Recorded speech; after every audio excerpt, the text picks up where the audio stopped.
Merci d'être venu à cette conférence des Jeudis CEDOS sur aujourd'hui un projet phare de l'assurance maladie, mais qui concerne évidemment toutes les données de santé, donc c'est toujours un peu délicat. Guillaume est très intéressé, donc on a la joie d'avoir Guillaume, notre DPO, qui vient assister à cette conférence. Donc merci Guillaume, et puis bienvenue à ceux qui sont en ligne aussi. Nouvelle conférence des Jeudis CEDOS, et puis je vais laisser Eric se présenter. Je pense que c'est moi, je suis Eric Saya, donc je travaille à l'assurance maladie, à la Caisse nationale à Grenoble, juste à côté de Gênes. Et donc, j'ai eu un rôle au sein d'un projet, effectivement, qui s'appelle Mon Espace Santé, qui précédemment était le dossier médical partagé. Et donc, je vais un petit peu vous décrire l'aventure de ce grand programme, puisque j'y tenais le rôle d'architecte dans une équipe plusieurs architectes. J'étais entouré d'une quinzaine d'autres personnes, et donc j'ai animé ce qu'on appelle la Design Authority, donc l'équipe d'architectes. Je vous montrerai le dimensionnement du projet. Il y avait une grosse équipe. Donc d'un point de vue déjà de l'historique, la Caisse nationale de l'assurance maladie, d'où je viens, c'est né à peu près il y a 70 ans lors de la création de la sécurité sociale d'après-guerre.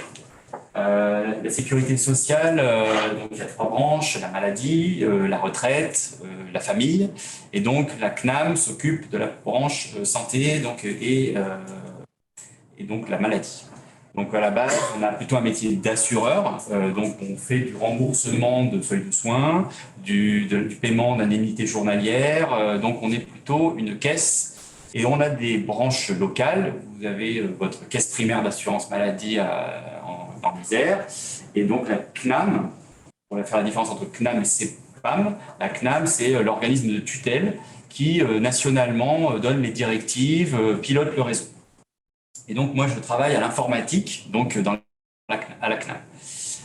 Donc il y a 70 ans est née la sécurité sociale, et la CNAM TS, qui était la CNAM des travailleurs salariés, 20 ans plus tard, a été créée. Puis ensuite, les missions de la CNAM-TS se sont élargies avec toute une série de grandes étapes. Et je ferai peut-être juste le focus sur celle de l'intégration du RSI, qui était un grand projet, le plus récent gros projet qu'on ait eu avant Mon Espace Santé. C'était donc l'intégration du RSI, la fusion entre le régime des indépendants, et donc on a enlevé les TS du CNAM, puisqu'on n'avait plus que les travailleurs salariés, mais on avait aussi les indépendants. Donc, il reste aujourd'hui 2 autres grands régimes d'assurance maladie obligatoire, que sont la mutuelle sociale agricole et la MGEN, qui sont les 2 autres régimes qui couvrent environ 10% de la population française. Et donc là, nous, on couvre à peu près 90% de la population, majeure, mineure, personnes protégées, etc., tout confondu.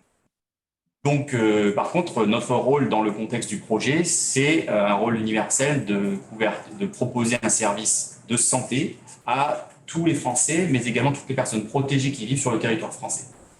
Voilà, français et étrangers. Un petit historique également de ce que c'est que la e-santé en France. Alors, ça a mis du temps, ça a balbutié beaucoup entre 2004 et 2011, puisque c'est une histoire de réglementation.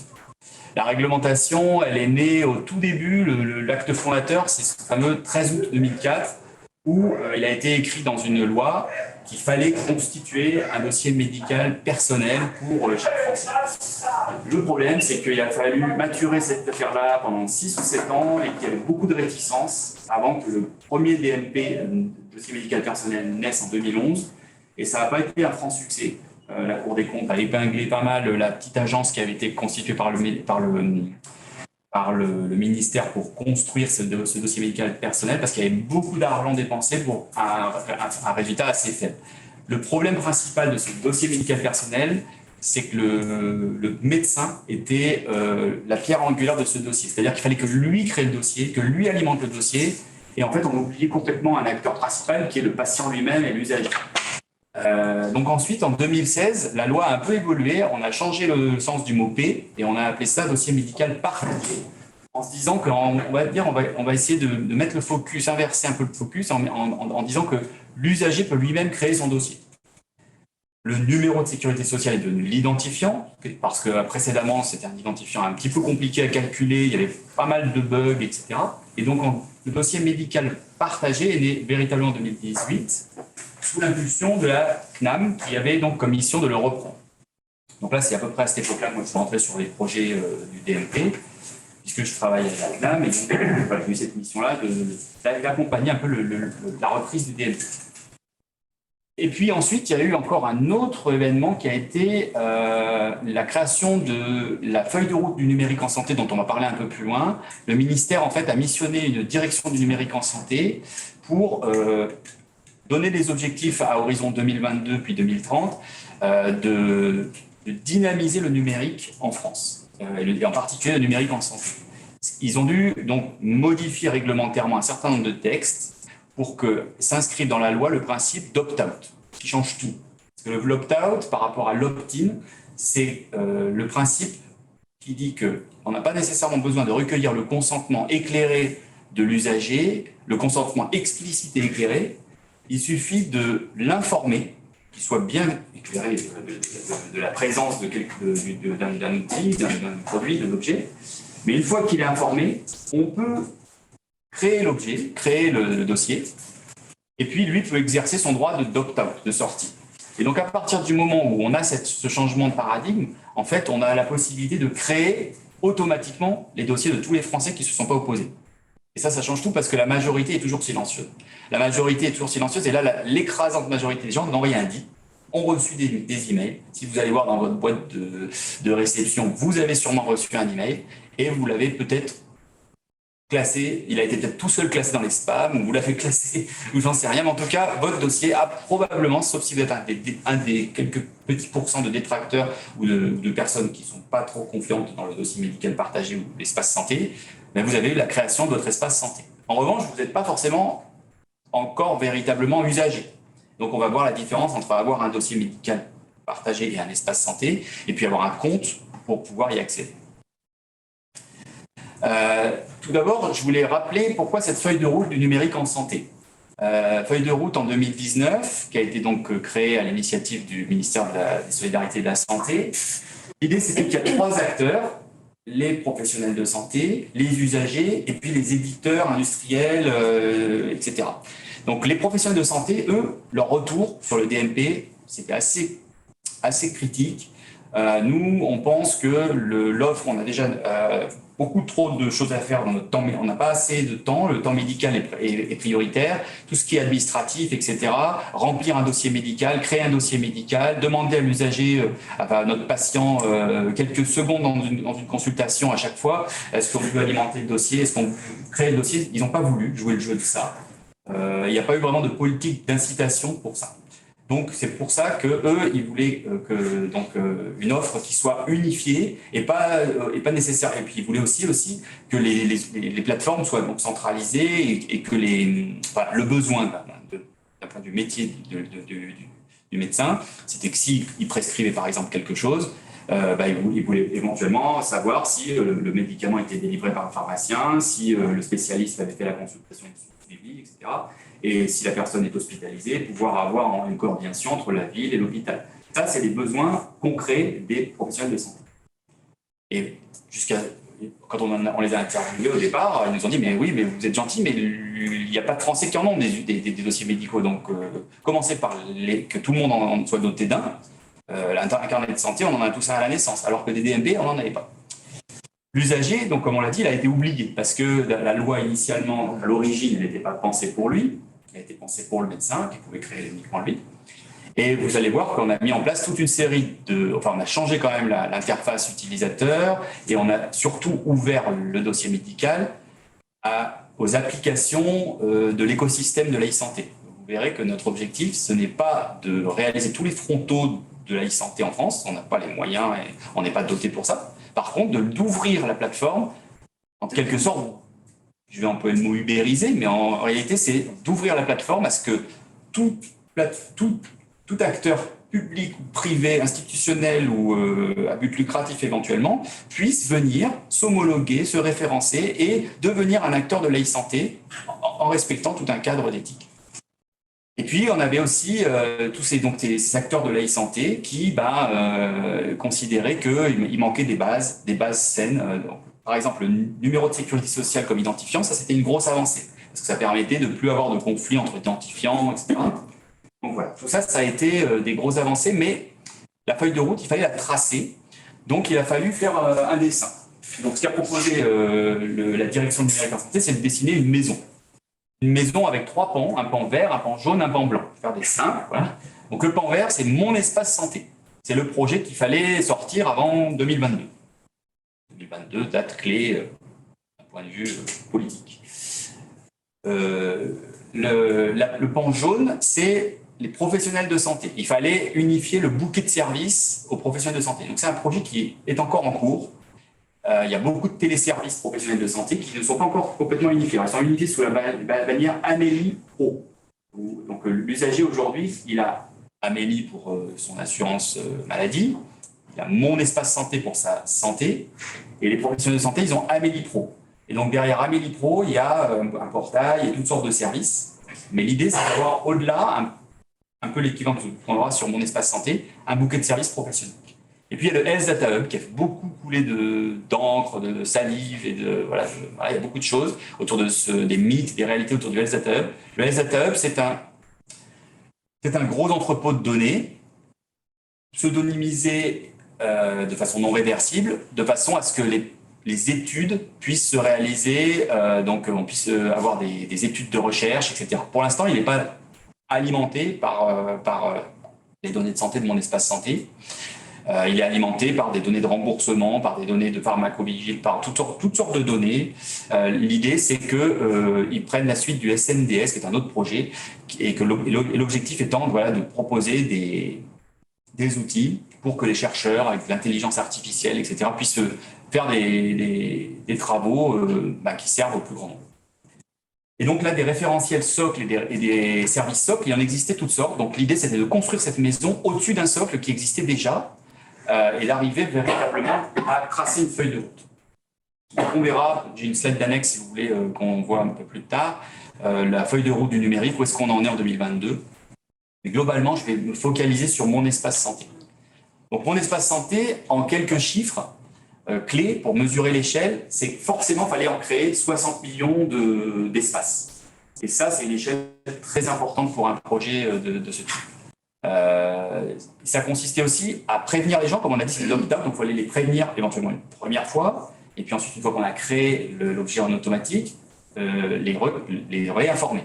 Et 100 millions de mails ou courriers postaux parce que quand on a dit que c'est universel, il faut que les gens qui n'ont pas de mail, qui n'ont pas communiqué leur mail à l'assurance maladie, qu'on les contacte par courrier postal. Et bien 100 millions de courriers postaux, alors c'est pas 100 millions de courriers postaux, on en a dû envoyer environ 20-30 millions. La seule campagne de telle envergure qui a eu lieu, c'était pour la grippe H1N1 dans les années 2010, etc. Mais c'est énorme d'envoyer 30 millions de courriers postaux en quelques semaines. C'est cher, mais c'est surtout complexe. Donc voilà. Ensuite, on a eu effectivement des chiffres importants à gérer, c'est-à-dire un gros projet. Bon, 250 collaborateurs dans un projet agile, ça existe dans plein de projets. Il n'empêche qu'à l'assurance maladie, c'était quand même une nouveauté pour nous d'avoir une équipe avec de l'agilité à l'échelle de ce type-là. Et puis les acteurs forcément sont donc les 300 000 médecins et spécialistes et acteurs professionnels de santé qui vont devoir échanger sur cette plateforme. Les établissements de santé, qu'il ne faut pas oublier, puisque évidemment le cœur de la donnée de santé, elle n'est pas qu'en médecine de ville, mais elle est surtout dans les comptes rendus d'hospitalisation et tout ce qui se passe dans les établissements, qui est parfois pas véritablement dans notre dossier médical. Et puis tous les acteurs de l'écosystème qu'il a fallu justement attirer à notre plateforme. Donc on va voir, il y a des démarches pour ça et des incitations très importantes grâce au Ségur qu'on abordera en fin de présentation. Donc pourquoi Mon Espace Santé? 4 piliers. Universalité de ce produit.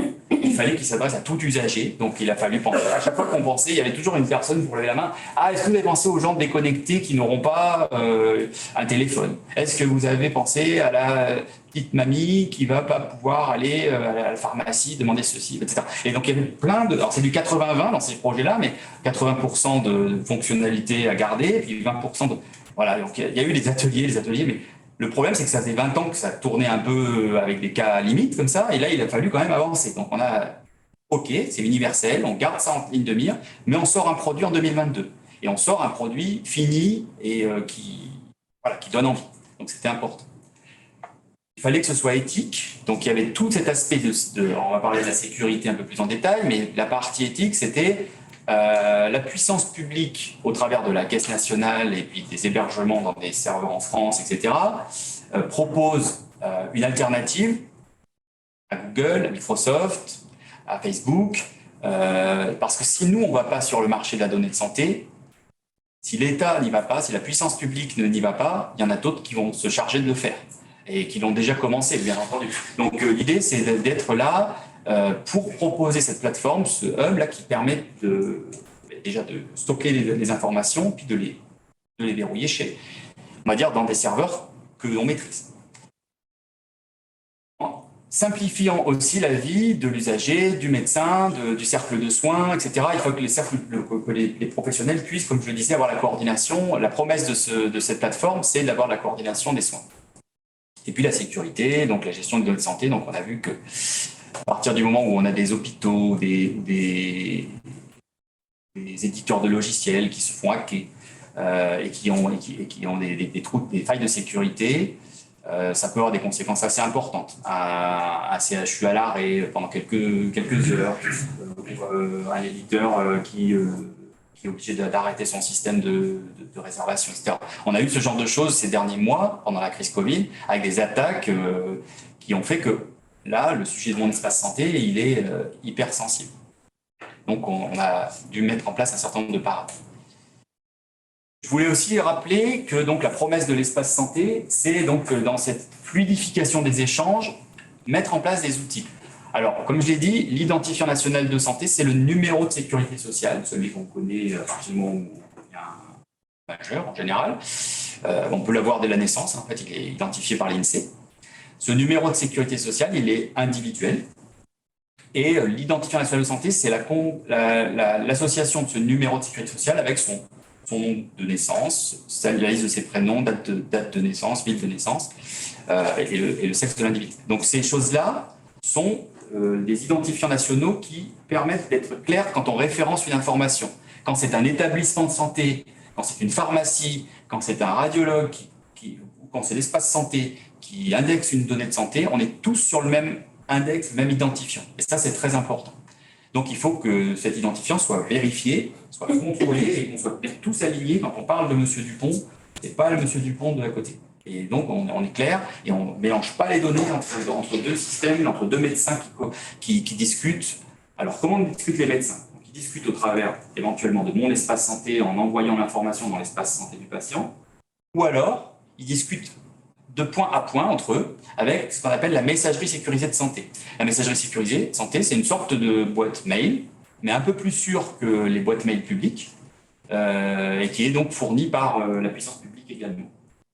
Les médecins, pour se connecter, il y a aussi le petit logo Pro Santé Connect, c'est-à-dire que c'est un peu comme le France Connect des citoyens, mais avec une démarche d'enrôlement des professionnels de santé avec une carte professionnelle, avec des moyens d'authentification fortes qui permettent donc de se connecter à un système de santé. Donc, ce qui est important, voilà, c'est de dire l'État est garant des données. Il est dans sa stratégie d'État plateforme. Il va fournir cette plateforme et ensuite les usagers vont, et puis les citoyens, les professionnels de santé et les acteurs de l'écosystème vont pouvoir s'en emparer. Et donc, voilà, l'idée, c'est que les données ne deviennent pas une valeur, enfin, on va dire, ne deviennent pas une valeur marchandable, on va dire. Et c'était vraiment important. Les fonctionnalités principales aujourd'hui de mon espace santé au lancement en 2022, c'est le dossier médical et la messagerie. Comme je l'ai dit juste avant, donc le dossier médical sont des documents, une grosse gestion documentaire qui existait d'ores et déjà avec le dossier médical partagé, mais qu'on a, on va dire, réencapsulé avec le produit qui s'appelle Mon Espace Santé. Et puis, on a ajouté le profil médical, les antécédents médicaux, la possibilité de saisir ses vaccinations, les allergies, les mesures de santé, la possibilité d'éventuellement récupérer à terme les données de son objet connecté, que ce soit un objet connecté de confort ou un objet connecté d'une maladie chronique, à quelqu'un qui a un tensiomètre connecté, un glucomètre connecté, de pouvoir avoir la possibilité de déverser les données dans un entrepôt de mesures de santé. Donc, on a préparé tous ces entrepôts pour que le dossier médical soit enrichi avec les données de profil médical. Donc, ça s'appuie sur le DMP et on l'a enrichi. Puis la messagerie, comme je l'ai dit, il existait déjà une brique qui s'appelait la messagerie de sécurité de santé qui ne marchait pas forcément très très bien entre médecins. Et donc là, en fait, on met l'usager dedans. C'est-à-dire que le médecin peut écrire à son patient. Plutôt que de lui envoyer un Gmail ou un Outlook, il peut lui envoyer, ou un WhatsApp, il peut lui envoyer. Parce que le problème, c'est que s'il stocke une prescription sur WhatsApp, elle est sur des serveurs de Facebook. Alors que là, elle est, s'il l'envoie via l'espace santé, elle est sur des serveurs de l'assurance maladie, donc stockés en France.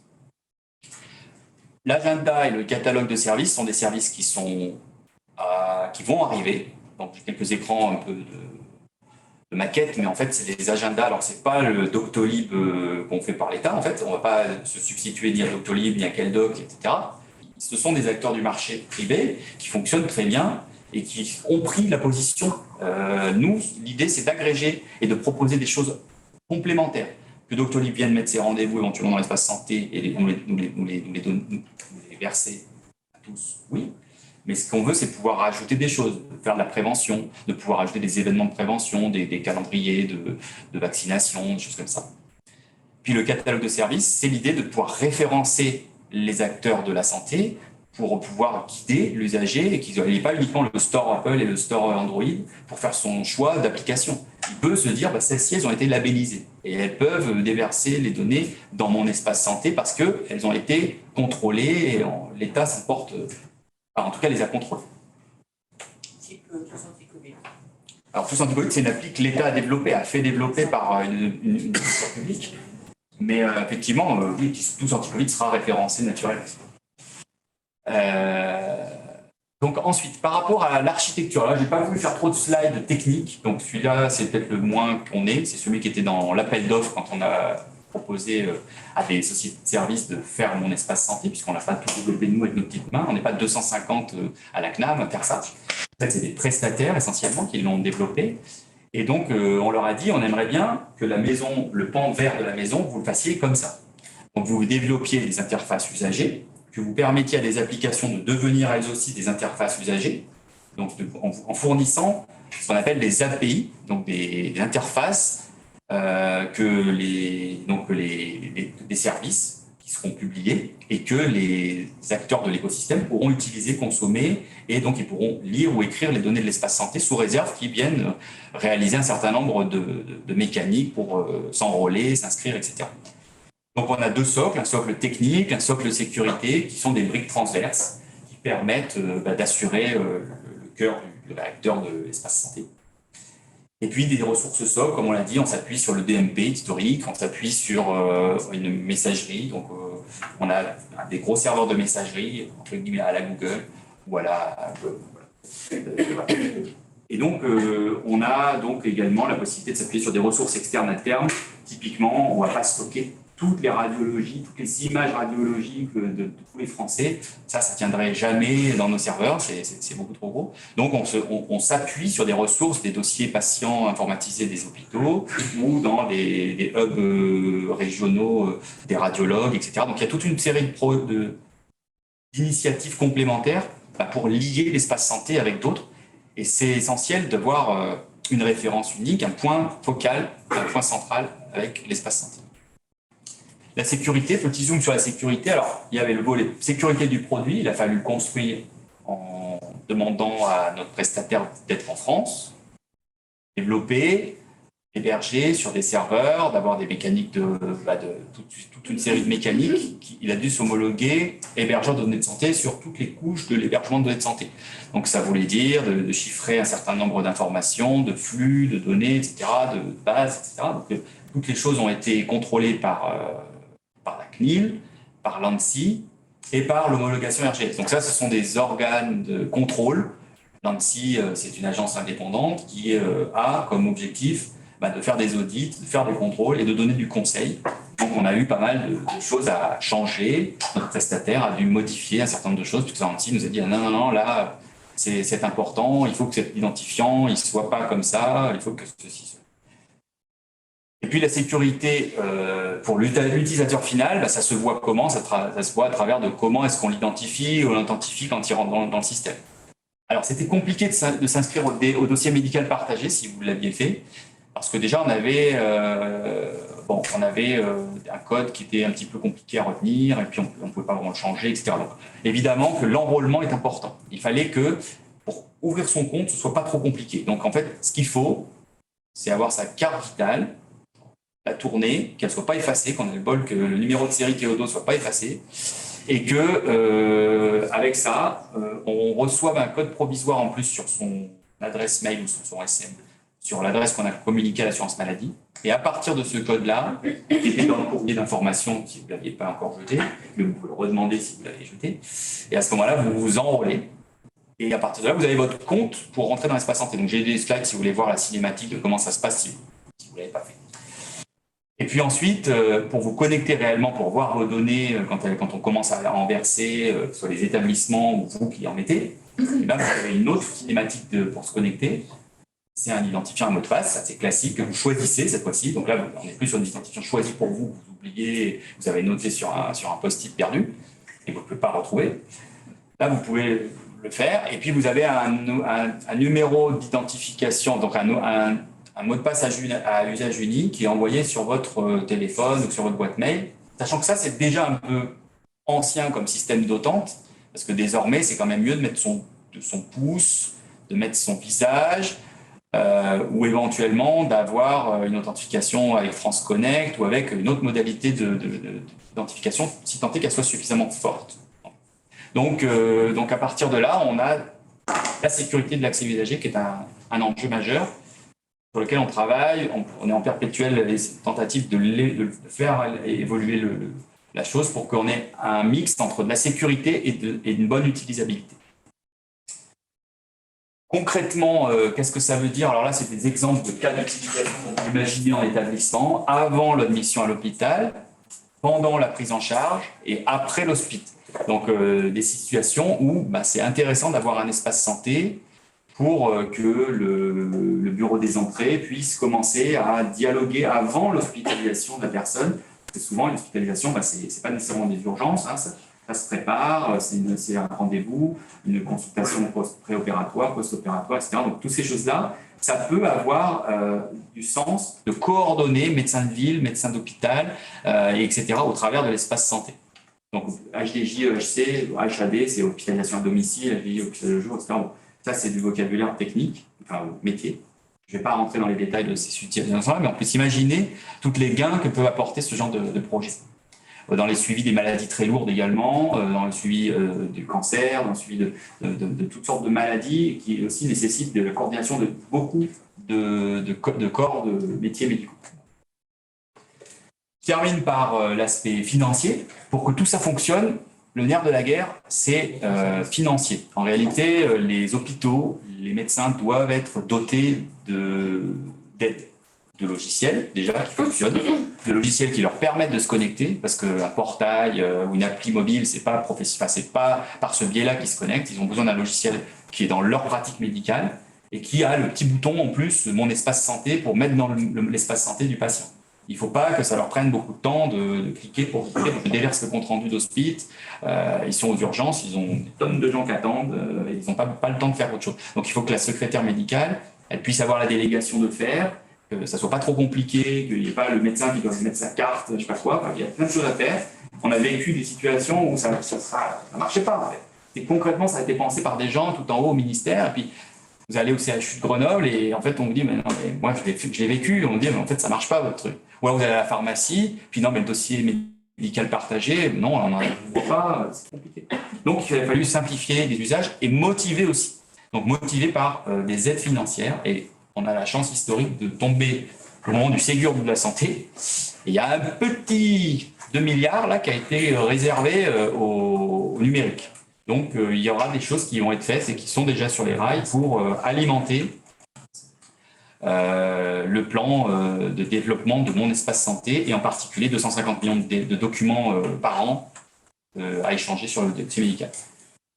Donc, on construit avec les radiologues, avec les biologistes, avec les hôpitaux, toutes sortes de choses L'idée, c'est de développer vraiment cette plateforme, qu'elle soit utilisée, parce que l'avoir créée, l'avoir ouverte pour tout le monde, c'est bien, mais l'utiliser, c'est mieux. Donc, qu'elle soit remplie avec des données, que les gens franchissent le pas de se dire qu'ils vont l'utiliser eux aussi en scannant leurs documents de santé tant que les médecins ne le font pas. Tant que les médecins n'ont pas aussi des logiciels ce qu'on appelle l'interopérabilité, c'est essentiel. C'est-à-dire que si vous partez en voyage, que vos documents ne sont pas traductibles dans une langue étrangère, ou que vous allez chez un médecin qui a un logiciel qui ne comprend pas les données du logiciel du confrère, ça ne va pas. Donc, il faut que les documents soient interopérables, et quand vous prenez une photo avec votre smartphone de votre compte-rendu de biologie, ce n'est pas des données structurées. Donc, il faut éventuellement l'accompagner avec de l'intelligence artificielle pour scanner les documents, voir exactement ce qu'il y a dans les documents. Bref, il y a toute une série d'initiatives possibles pour que les données soient rangées comme il faut et qu'elles soient utilisées et bien intégrées. Et puis, le devenir donc, de ces services socles, c'est d'avoir la e-prescription et l'application carte vitale, qui sont les deux grands projets qui arrivent après. La e-prescription, c'est je vais chez un médecin, il me prescrit une ordonnance, je vais chez le pharmacien en bas, il le sait déjà que j'ai une ordonnance parce que en fait, elle est déjà stockée sur un serveur. Ou alors, il me donne un QR code et juste en bipant le QR code, il voit tout s'afficher puis contrôler un certain nombre de choses. L'assurance maladie est déjà au courant, elle peut déjà pratiquement rembourser le médecin ou le tiers payant ou l'usager. Donc il y a toutes sortes de choses intéressantes avec la e-prescription. Il n'y a pas la possibilité de frauder à l'ordonnance. Si vous regardez le 20h, vous trouvez des gens qui vont acheter de la méthadone, ou toutes sortes de médicaments chers, et puis qui fraudent et qui la revendent. Donc ça, c'est aussi pour éviter un peu la fraude, la e-prescription, pas se le cacher. Et puis l'application carte vitale, c'est d'avoir plus la carte avec le numéro qui s'efface derrière, mais de pouvoir passer en NFC son téléphone sur un lecteur chez son médecin et d'avoir la sécurité qui va avec. Voilà pour la présentation. Merci. Est-ce qu'il y a des questions dans la salle? Et puis à distance aussi. Oui, j'en ai plein, mais. Moi aussi, j'en ai plein. Vas-y, Elisabeth. Vous avez parlé un petit peu de demain. Est-ce qu'après-demain, on peut envisager d'étendre un petit peu le secteur géographique, de communiquer, de rendre interopérable le système avec les autres pays de l'Europe, par exemple, justement pour la coordination? Alors, dès le départ, en fait, quand j'ai rejoint le projet de dossier médical partagé avec l'Agence du numérique en santé, il y a un projet européen. Il y a la Commission européenne qui... Alors, les pays qui sont le plus en avance là-dessus, c'est les pays touristiques, en fait, qui veulent que les gens puissent utiliser leur dossier médical quand ils viennent à Malte. Il y a certains pays qui sont très en avance là-dessus. La France, en fait, nous, on est plutôt deux pieds sur le frein parce que c'est compliqué, c'est toujours compliqué. Mais en tout cas, oui, il y a des initiatives européennes. Oui, il y a un dossier médical. Oui, il y a de toute façon, toutes les données sont pensées pour être dans des normes internationales. Donc, les données des documents doivent être internationalisées, etc. Donc, oui, il y a des initiatives. Après, est-ce que ça va aller vite? Moi, je suis un peu perplexe. Je pense qu'on essaye déjà de poser l'outil en France.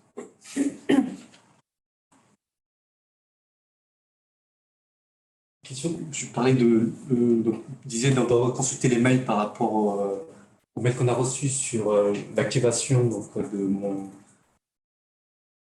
espace santé. Donc, je regardais dans mes mails en février, donc j'ai reçu un premier mail. Ensuite, en juin, on m'a dit que mon espace va s'activer automatiquement avec un code provisoire.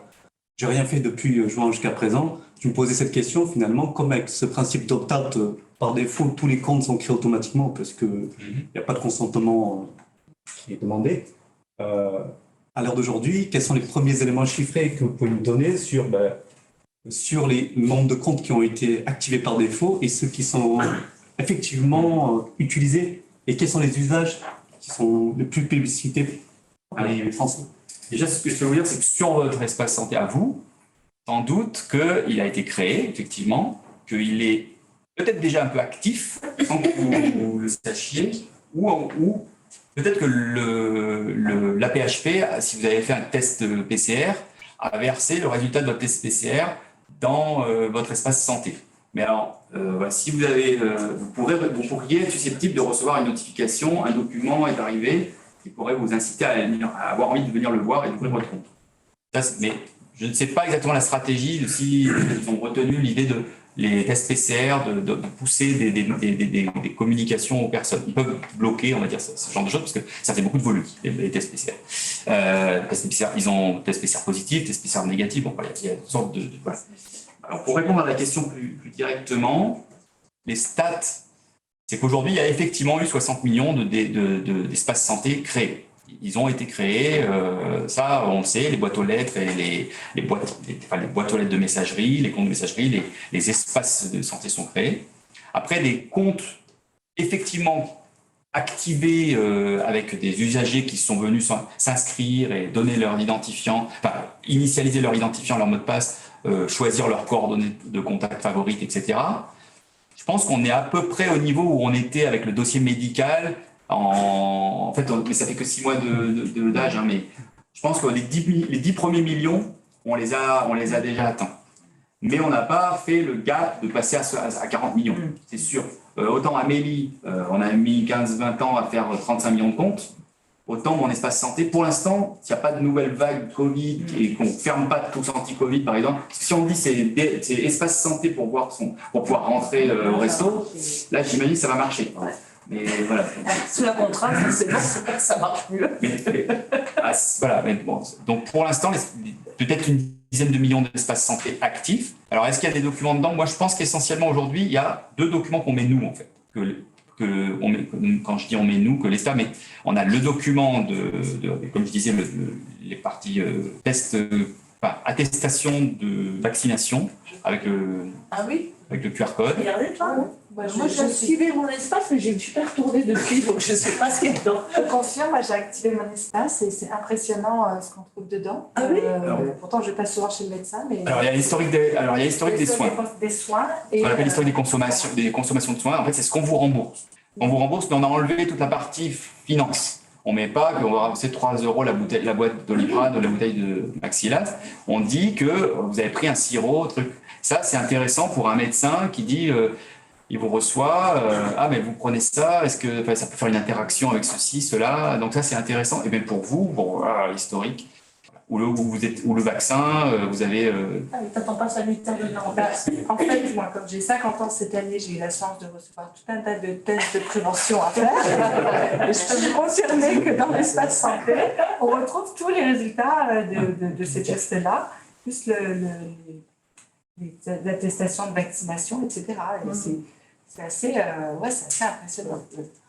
Moi, j'ai essayé d'activer la santé de citer les maintenance. C'est pour ça que j'ai fait des moments. Et du coup, moi, ma question, c'est est-ce qu'il y aurait une application est-ce que dans le futur, il y a une application ou pas Play Store après? Bien sûr, mon espace santé. J'ai cherché, il n'y avait pas. Ah si, Dans Play Store. Sur Play Store, oui. Bon, je vais rechercher. Mais aujourd'hui, on doit utiliser Tous Anti-Covid, Mon Espace Santé, oui. Amélie. Alors Amélie, c'est un projet de fusionner tous vos fédérés. Ouais, je pense que oui, mais c'est pas dans la tête des grands décideurs. Voilà, je pense que oui. Je pense que Tous Anti-Covid, c'est un projet qui n'est pas censé durer. C'est un projet qui n'est pas pérenne, on espère en tout cas, et que Mon Espace Santé devait reprendre il y a un moment donné, Tous Anti-Covid devra s'arrêter. Amélie et Mon Espace Santé fusionnés, c'est 2 métiers un peu différents. Amélie, c'est le remboursement, c'est financier, alors il y a le volet professionnel et le volet usager. Mais je pense qu'il y a quand même des initiatives pour qu'il y ait des très forts liens entre les deux. Parce qu'aujourd'hui, c'est Amélie qui vous envoie le MT dents pour les enfants, qui vous envoie etc. Donc, il va falloir se mettre d'accord. Parce que c'est pas possible qu'on envoie MT dents pour les enfants à gauche et à droite. Ouais, quelque part. Donc, il va falloir se mettre au clair. Ça ferait du sens. Ça ferait du pas sens. besoin d'avoir une attestation de droit, c'est pas sur Amélie, il faudrait pas avoir le... Mais bon, ça pourrait être... Donc on n'est pas l'espace santé. Et ça pourrait être d'autre que la Caisse nationale d'assurance maladie qui gère l'espace santé, en vrai. Ça a été nous parce qu'on avait une grosse force de frappe pour le faire. Mais en réalité, l'espace santé, ça aurait pu être la Poste, ça aurait pu être d'autres. Ah. Quand même, ça concerne la Sécu quand même. C'est pas forcément, la Poste n'est pas forcément habilitée à traiter des données de santé. Oui, Oui, et puis la Poste. Mais nous non plus, pas au départ. On était sur les données de Oui, c'est bien ce qui est intéressant dans votre présentation, je trouve. C'est l'évolution de la société sur certaines questions qui, dans les années 70, auraient mis tout le monde dans la rue en disant il est hors de question d'avoir une interconnexion sans que les gens soient vraiment pilotes de leurs données. Parce que là, on a vu qu'il y avait tout l'écosystème. Et moi, c'était une question que j'avais. Vous n'avez pas beaucoup parlé des mutuelles. Comment les mutuelles vont avoir accès à tout ou partie des éléments qui vont être dans mon espace santé. Ensuite, est-ce qu'il ne va pas y avoir des tentations à la mode américaine à créer des interconnexions avec les assurances qui auront des frais ou pas en fonction du comportement des gens? C'est les points de vigilance qui n'apparaissent pas dans votre présentation, mais forcément vous êtes de l'autre côté. C'est effectivement, moi ce qui va m'intéresser en tant que DPO par exemple, c'est de dire où vont être les risques de divulguer trop d'informations à des gens qui fondamentalement ne sont pas habilités. Vous avez bien parlé de Doctolib. Doctolib est une application de rendez-vous, elle n'est pas habilitée à traiter des données de santé. Donc par exemple, et c'est toutes ces questions qu'il va falloir se poser, j'imagine, avec l'usage. Alors, c'est habilité, Doctolib, parce qu'aujourd'hui, quand vous avez un médecin qui vous demande un document de santé pour aller chez lui, et vous uploadez sur Doctolib, alors parce qu'ils se demandent de faire de l'enchiffrement de bout en bout entre vous et le médecin. Et effectivement, ils sont habilités à faire du stockage de données de santé, ils sont hébergés FPS. Mais par contre, effectivement, l'éthique et le référencement, l'homologation des applications qui vont pouvoir discuter avec mon espace santé, c'est le cœur de la discussion. C'est-à-dire que il est pour l'instant, pourquoi la Poste n'a pas pris le... Aujourd'hui, la Poste, elle a des filiales d'assurance, en fait, etc. Donc, la CNAM, elle n'a pas de filiale d'assurance. Nous, on rembourse, on est assureur au sens où on rembourse, mais on prend les cotisations parce que les employeurs nous les versent, mais en vérité, on ne va pas augmenter c'est l'État. Donc, ce qui se passe, c'est que par rapport aux mutuelles, il n'y a aucun accord. Et je pense qu'il n'y aura pas d'accord pour que les mutuelles consomment les données de santé. Je pense peut-être que dans l'espace santé, il va y avoir les médecins du travail, les médecins, toute une série de corps médicaux avec des gens qui ont serment d'Hippocrate, etc. Mais par contre, je pense que effectivement, les mutuelles ou les compagnies d'assurance privée, etc., à l'américaine, c'est justement pour éviter ça qu'on a fait mon espace santé. C'est justement pour éviter que, parce que je pense que Google aurait moins de scrupules. Il y a eu des débats sur les pharmacies qui se font doter d'outils, qui finalement envoient des données, je ne sais où. Donc il y a toujours les zones entre différents intervenants qui ont besoin de partager l'information, mais très limitées dans le temps, avec la tentation d'avoir accès à tout le... C'est pour ça que les logiciels qui dotent les pharmacies et puis qui offrent du service aux pharmacies à forte valeur ajoutée, mais qui en contrepartie utilisent les données et les monnaies, en fait. Je pense que si l'État propose une plateforme sur laquelle, éthique, citoyenne, sur laquelle il y a du contrôle, je pense que en tout cas, ça va dans le bon sens pour éviter ce type de comportement. Pour revenir sur le sujet de François, moi je trouve dommage, je peux être un peu critique, c'est pas que c'est dommage d'avoir déployé tous ces comptes, tous ces messageries et tout à l'heure de la sobriété numérique. Au final, il y a 10% qui servent. Pourquoi ne pas les créer au fil de l'eau quand les gens nous demandent? Alors, pourquoi l'espace santé doit préexister à ce que les gens en aient besoin? Alors, je pense que je ne vais pas vous dire que les gens en ont besoin, mais ils ne le savent pas encore. Oui, mais voilà, ils en auront besoin, faites-le. Mais là, 67. Les médecins, en fait, les médecins ont besoin. Les médecins pourquoi ça ne prenait pas? C'est parce qu'on était dans la logique d'opt-in depuis 2015, là, où il fallait effectivement que les gens viennent matérialiser leur consentement et créer l'objet. En fait, ce qui nous était répondu par les établissements, c'est qu'on ne peut pas se permettre, il faudrait qu'on puisse créer que l'espace préexiste à partir du moment où la personne rentre dans l'hôpital, en fait. Il faut que ça existe pour qu'on puisse avoir ce cercle vertueux. Donc, vous avez raison que ça peut coûter un peu Alors, on s'est posé la question, hein, combien ça coûte une boîte vide, une boîte vide, une boîte messagerie vide, un espace vide. En fait, je suis d'accord, c'est un débat. C'est un débat de ROI entre ce qu'on fait, ce qu'on crée. Mais je pense qu'on avait vraiment un verrou à faire sauter. C'était le verrou de ces professionnels qui disent « votre truc, ça ne marche pas parce qu'il n'existe pas. Il n'existe pas. » Là, le défi de l'alimentation et de mettre de l'argent du Ségur sur l'alimentation désormais, c'est pour qu'on ait des gens comme Cécile qui arrivent après en disant « waouh ». Ils arrivent après coup. En fait, ils n'ont peut-être pas pris le train en 2022, mais ils viennent en 2023-2024. Et puis, flûte, ils ont perdu leur ordonnance. En fait, elle y est. Elle est déjà là. Ou alors, le test Covid 2023, il est là. Bon, après, l'effet waouh, on verra si ça marche. Mais bon. Et en même temps, il y a un malade, sujet. on serait super content que tout le monde puisse discuter pour aller à l'hôpital, le médecin, tout ça. Là, il peut y avoir une utilité, c'est sur les vaccins, pas le Covid. Mais tous les autres vaccins qu'on a fait jeunes, on avait le carnet de santé marqué à la main. Il s'est enlevé avec un autre type de carnet. Aujourd'hui, pour retracer mon historique de vaccination, est-ce que je suis allé ou pas, mon médecin, il s'arrache un peu les cheveux. Et en plus, les durées s'allongent. Parce qu'avant, c'était tous les 5 ans, puis il y en a certains qui ont 10 ans, quand c'est pas abandonné, on refait de la temps. C'est-à-dire qu'effectivement, avoir une plateforme pour mon médecin, et puis permettre d'avoir une bonne idée quand même de ce que j'ai vécu, ça, je l'entends complètement. Ça m'évite à moi de me rappeler ce que j'ai vu. Parce que c'est un peu compliqué. Plus on vieillit, plus c'est compliqué. On ne nous l'a pas dit quand on vieillit. Justement, on reprend des choses, des informations depuis la naissance. Donc moi, j'ai bien compris que c'était un stockage de documents où les données, elles étaient plus ou moins structurées. Oui. Derrière, les données, est-ce qu'elles sont stockées dans un espace où on peut justement faire des croisements de données? Non. Ou est-ce que c'est réservé à ces établissements de santé-là? Et si c'est le cas, est-ce qu'il y a des données qui sont déversées de ces établissements de santé vers l'espace de santé? Parce que si c'est juste finalement un repository de documents de santé, pas sûr qu'on puisse arriver à cette finalité-là. Alors, il y a deux choses. Effectivement, le DMP, sur lequel repose l'espace numérique de santé, c'est un coffre-fort numérique avec votre nom, enfin votre identifiant, votre numéro de sécu, et vos documents à vous. Et tout croisement entre votre dossier et celui du voisin n'est pas techniquement possible. Et c'est volontaire.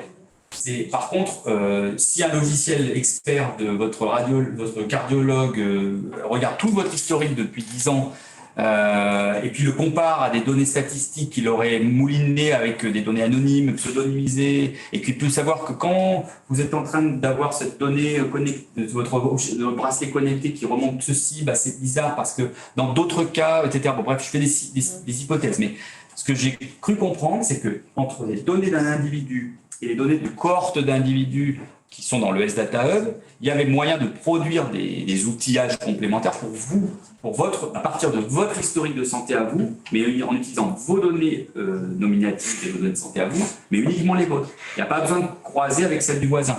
Les données du voisin, c'est pour de faire de façon anonyme et pseudonymisée. Le croiser, c'est avec ses propres données. Mais entre ses propres... C'est passé il y a 20 ans. Mais ça, c'est possible. L'espace santé peut le faire. En tout cas, le dossier médical partagé sur lequel on stocke les données structurées et non structurées, il propose toutes les primitives pour faire ça. Après, je pense que ce n'est pas nous qui allons développer les systèmes d'intelligence artificielle ou tous les systèmes d'experts. Ça, c'est à l'écosystème de s'emparer de ce truc-là et de s'homologuer pour faire ça. Et nous, on laissera faire, je pense.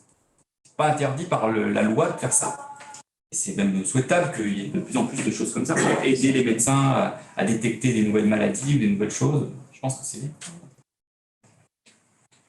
Moi, j'ai une question sur le projet lui-même. Oui. On parle de 250 collaborateurs, alors interne, externe, peu importe. Une approche en agile et agile à l'échelle. Tu peux développer un petit peu cette approche projet et ce qui a permis de construire les différentes briques et que tout ça soit cohérent? Il arrive au bon moment.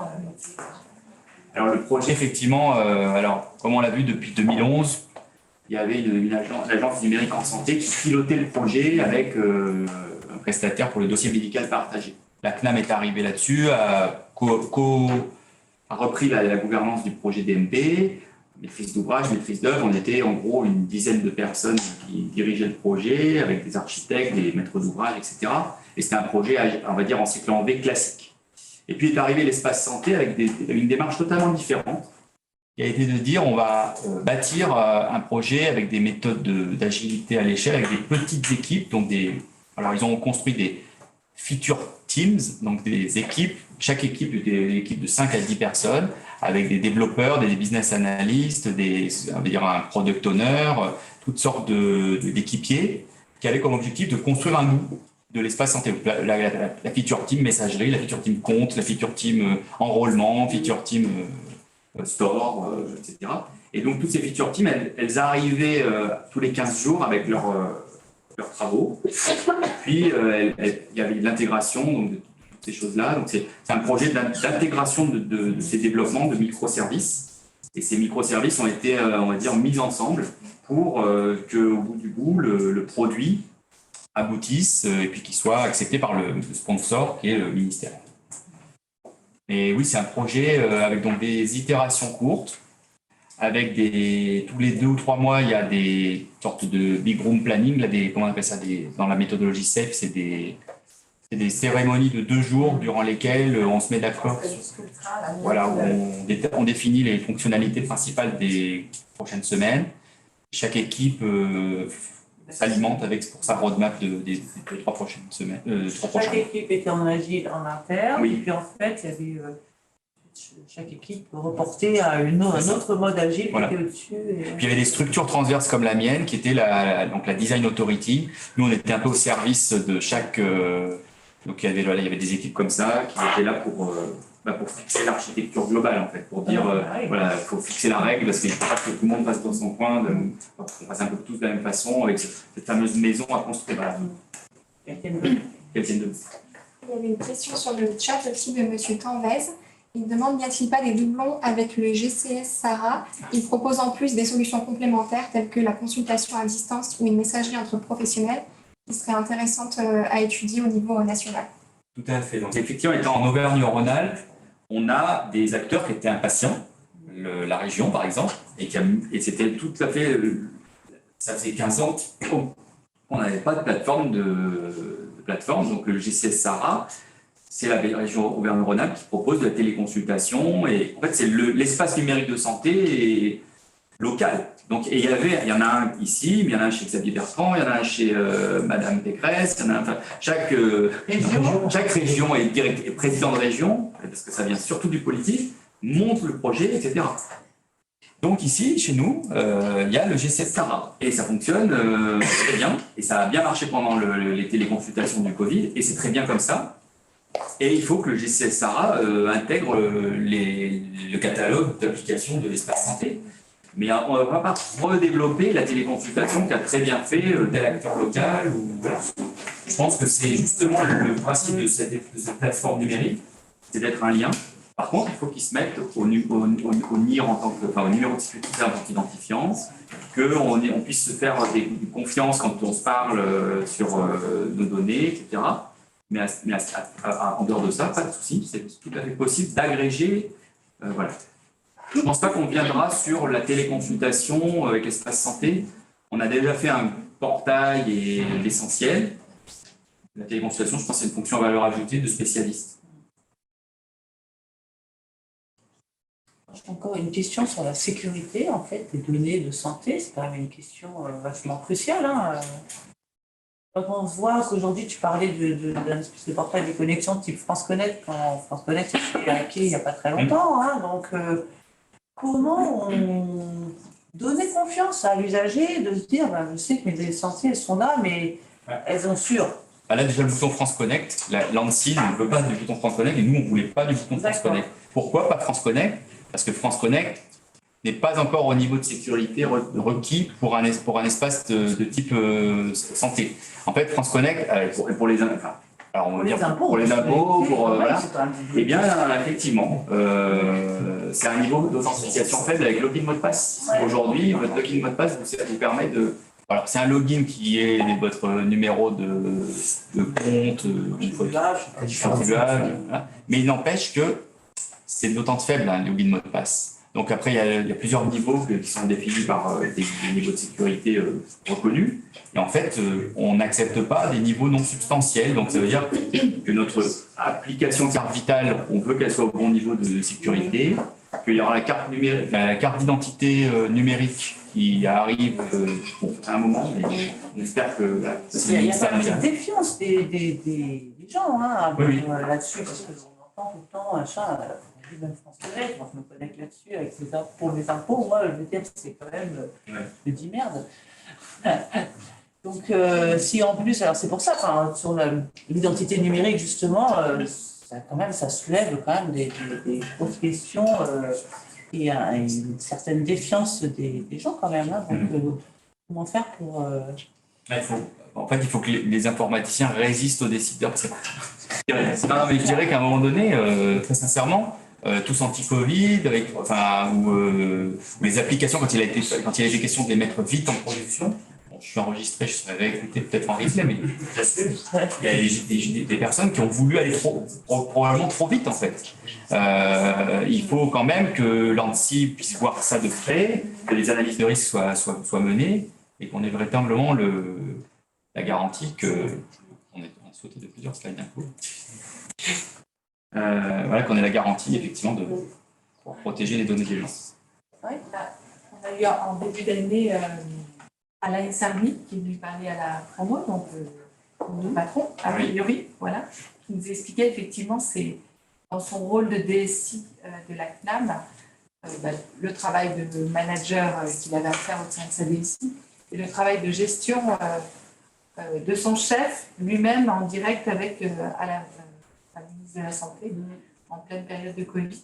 Et cette résistance, son rôle à lui d'essayer de quelque chose, en tout cas, bloquer toutes les pressions qui arrivaient pour laisser les équipes travailler. Oui, ça a vécu vraiment de près. Oui, et ça, c'est sur des sujets très publics comme ça, il y a les politiques. Parce que nous, on nous avait dit qu'il faut que le produit sorte en 2022, avant le mois de mai, ok, ça d'accord, on se demandait pourquoi. Mais par contre, il fallait qu'il soit France Connect, et que le bouton France Connect soit là, parce que c'était bien France Connect, mais France Connect, non, vous ne pouvez pas, mais France Connect. Il y a typiquement ce genre de choses. Alain Sarny, il a regardé de près, il y a eu plusieurs fois des comités d'architecture où il a regardé ce sujet-là typiquement de près. Et l'ANSSI aussi. Donc, on a été suivis. France Connect a été validé par l'ANSSI ? Non. Le fait qu'on ne le mette pas sur mon espace santé, ça a été invalidé, ça a été confirmé par l'ANSSI. Il fallait qu'on soit confirmé par des gens qui avaient du poids vis-à-vis du ministère. Qu'est-ce que disait la CNIL? La CNIL aussi. La CNIL, elle regarde assez. Ouais, alors elle n'est pas forcément que sur la sécurité, la CNIL, elle est sur la protection. On a eu pas mal de rencontres avec les services techniques de la CNIL. C'est toujours intéressant de partager ces choses-là. Là, je pense que le cœur de ce qui les intéresse en ce moment, c'est le store, les applications qu'on va rajouter, les applications tierces. Parce qu'effectivement, on ne pourra pas rallier une identité de Doctolib avec une identité de chez nous, sachant qu'on peut aujourd'hui sur Doctolib mettre aujourd'hui, on n'a pas une identité très forte, on met ce qu'on veut, on peut voir les données de son enfant, mais son parent. C'est drôlement sympa parce qu'on peut aider un aidant, on peut aider ses parents. Aujourd'hui, l'espace santé, pour voir l'espace santé de ses enfants, c'est déjà un peu compliqué. Alors, pour voir l'espace santé de son parent, ça va être. Voilà, donc entre Doctolib qui permet des choses, parce qu'ils vont vite sur le marché et ils permettent des choses très ouvertes, typiquement l'association des identités entre Doctolib et nous, c'est encore un gros travail. Et la CNIL regarde. Vous avez eu justement des réunions sur ces sujets-là, qui est le propriétaire de ces données par rapport effectivement à un écosystème, j'imagine effectivement des personnes en situation de handicap ou de tutelle qui nécessitent effectivement, qui perdent un peu leurs droits. Vous avez traité comment ces sujets-là? Est-ce que ça a eu des impacts sur votre développement et votre architecture, ou ça s'est traité en amont ailleurs? Alors malheureusement, je dirais que ça fait partie du 80-20, ça. Parce que c'est-à-dire que c'est des choses qu'on sait qu'il faudra faire, mais qu'on a un peu passé au second plan parce que, même, je le dis en tant qu'informaticien, évidemment qu'il y a des gens qui travaillent dessus dans les maîtrises d'ouvrage de la CNAM. Mais en tout cas, en informatique, ça ne fait pas partie du haut du backlog. D'accord. C'est clair. 2022. Et une question, toi en tant qu'informaticien, qu'est-ce que tu retires de cette première phase de projet qui a duré plusieurs années en termes d'expérience Ouais. Ce que je retire déjà, c'est d'avoir fait un projet à tant de personnes en remote, parce que c'était en plus que des gens qui se sont jamais rencontrés en vrai, parce qu'on était en période de confinement, pour le développement, pour les ateliers, etc. Donc c'est assez particulier de vivre ça, et c'est une chance de pouvoir le vivre depuis Grenoble, parce que généralement, ce genre de projet, ça se fait dans un bunker en région parisienne. Donc ça, c'était vraiment une chance pour moi, qui ai des enfants à Grenoble. Et puis, en tant qu'informaticien, ouais, ce type de projet agile qui en plus donne lieu à la fin à des publicités avant le film du dimanche soir, c'est quand même intéressant, on va dire, c'est plutôt intéressant, ouais, ce genre de projet. Après, c'est des technologies en plus extrêmement innovantes qui ont été choisies par le prestataire. On a choisi un prestataire aussi qui avait une offre qui n'était pas un vieux produit sur étagère. Ils nous ont proposé des choses avec les technologies événementielles Kafka, les API management Gravity, etc. Donc, c'est des mots-clés qui ne parlent peut-être pas à GEM, mais en tout cas, c'était des technos sur lesquels on avait vraiment envie d'aller au niveau de la CNAM. Donc, on a profité de cette chose-là, nous, la CNAM, pour faire grandir aussi nos équipes avec des technologies qu'on n'était pas encore complètement en maîtrise. Tu peux connaître le nom du prestataire? Oui, les publics, c'est Atos. Atos, et puis Accenture, il y a des consultants de boîtes Octo Accenture.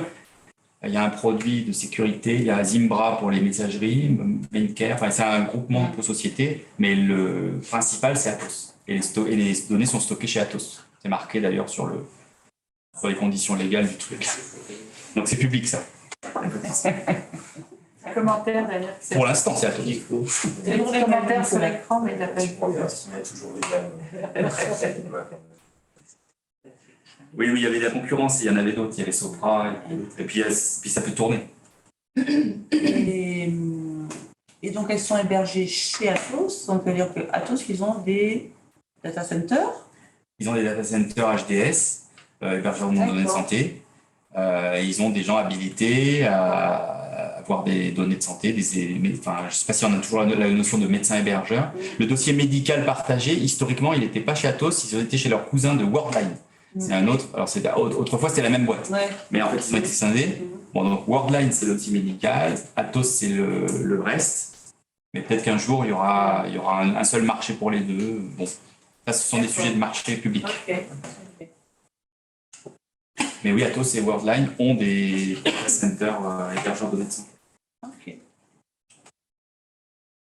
J'avais une question sur est-ce qu'il y a un projet de donner des API vers l'extérieur pour que les gens puissent, ou des applications puissent se connecter ou faciliter?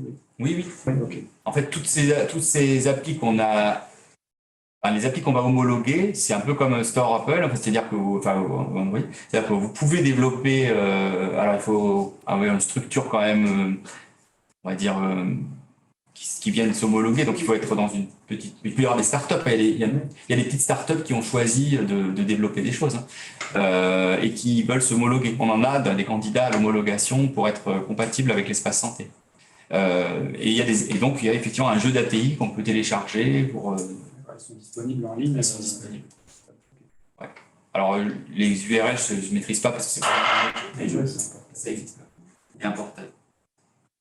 Et du coup, dans l'espace santé, pour les praticiens qui, par exemple, n'ont pas encore d'agenda en ligne, ils ont une possibilité de prendre des rendez-vous Alors, ceux qui, par exemple, ne sont pas sur Doctolib, par exemple, voilà. Aujourd'hui, on ne fournit pas l'équivalent. On est une sorte d'agrégateur d'agenda.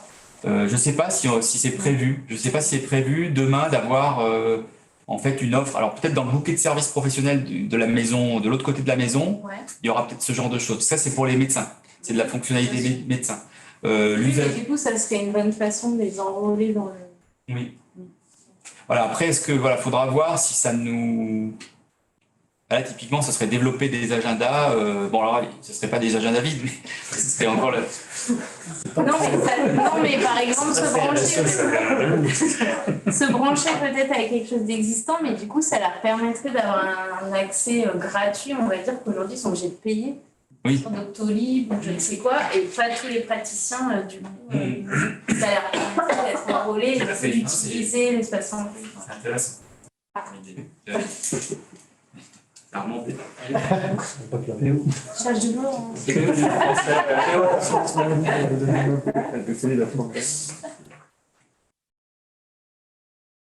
D'autres questions? C'est bon? Super, merci. De toute façon, on va pouvoir continuer à discuter autour d'un petit cocktail en bas. Merci à tous. Merci. Merci beaucoup.